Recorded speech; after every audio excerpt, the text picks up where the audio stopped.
Alors ici, on a la pompe à huile.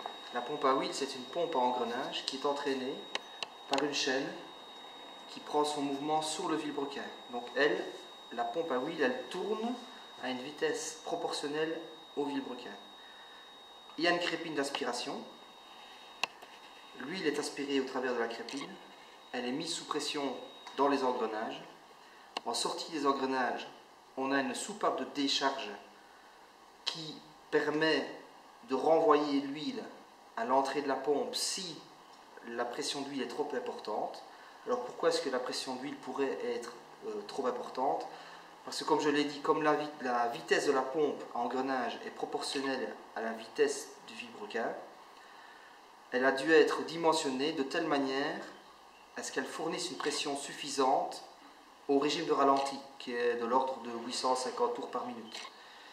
Mais lorsqu'on augmente la vitesse de rotation qui peut aller jusqu'à 6000 tours par minute, on a une forte augmentation de la vitesse de rotation de la pompe qui est proportionnelle, donc une augmentation de la pression d'huile.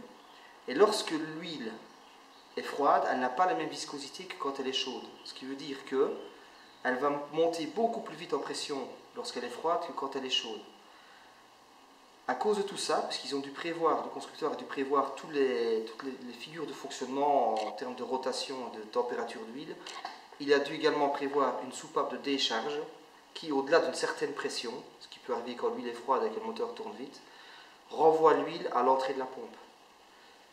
Si la pression n'est pas trop élevée, une partie de l'huile passe dans le filtre à huile, qui est en fait une cartouche que l'on visse sur le bloc moteur, que l'on doit remplacer tous les X milliers de kilomètres, ça dépend un peu des constructeurs. L'huile traverse les trous ici, qui sont fermés pour le moment. Pourquoi? Parce qu'il y a ce qu'on appelle un clapet anti-retour. Donc il y a une rondelle qui fait une étanchéité par l'arrière, qui est poussée par un ressort. Lorsque la pression d'huile arrive devant ces trous, elle repousse vers l'arrière la rondelle d'étanchéité.